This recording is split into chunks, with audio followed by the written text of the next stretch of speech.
എൻ്റെ പേര് രജിത. സ്ഥലം വർക്കലയാണ്. നിയോഗമാതാവ് പ്രയർ ഗ്രൂപ്പിലൊരു അംഗം കൂടിയാണ് ഞാൻ. എനിക്ക് പറയാനുള്ളത്, എൻ്റെ മരുമകൻ്റെ ഖത്തറിലേക്കുള്ള വിസ ഇൻ്റർവ്യൂ കഴിഞ്ഞായിരുന്നു. അത് കഴിഞ്ഞ് മെഡിക്കൽ 27-ാം തീയതി ആയിരുന്നു.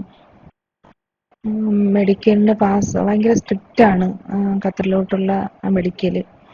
അപ്പം മരുമകന് പ്രഷറായാലും ഷുഗറിൻ്റെ ഇതായാലും ഒക്കെ ഇത്തിരി വേരിയേഷൻ, ഇത്തിരി കൂടുതലായിട്ട് എപ്പോഴും കാണുന്നുണ്ടായിരുന്നു ഇത്തിരി നാളുണ്ട്. അപ്പോൾ മെഡിക്കൽ വന്നപ്പോഴത്തേക്കും ശരിക്കും ഭയങ്കര ഒരു പേടിയായിരുന്നു. ഇതിനി എന്താവോ എന്നുള്ളൊരു പേടി ഉണ്ടായിരുന്നു നമുക്ക് എല്ലാവർക്കും. പക്ഷെ അതിന് ഫെയിലായി കഴിഞ്ഞാൽ പിന്നെ പോകാൻ പറ്റത്തില്ല. ആ ഒരു പ്രയാസത്തിലിരിക്കുമ്പോഴാണ് ഞാൻ ഷിജോ ബ്രദറിൻ്റെ അടുത്ത് എൻ്റെ ഈ കാര്യം അദ്ദേഹത്തിൻ്റെ അടുത്ത് അവതരിപ്പിച്ചത്. അപ്പം അദ്ദേഹം ഒരു പ്രാർത്ഥന സഹായം എനിക്ക് തന്നു. ആ പ്രാർത്ഥന ചൊല്ലാൻ പറഞ്ഞിരുന്നു. ഞാനത് വിശ്വാസത്തോടുകൂടി ചൊല്ലി.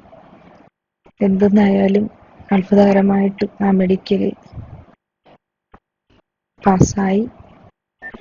അപ്പം എനിക്കിത് സാക്ഷ്യം പറയണമെന്ന് ഞാൻ ശരിക്കും ആഗ്രഹിച്ചിരിക്കുക തന്നെ ചെയ്തത്.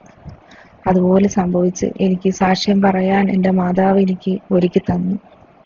ഷിജോ ബ്രദറിൻ്റെ സഹായത്തോടുകൂടി മാതാവിൻ്റെ അടുത്ത് എനിക്കിത് അപേക്ഷിച്ചപ്പോൾ എനിക്ക് ആ അനുഗ്രഹം എനിക്ക് കിട്ടി.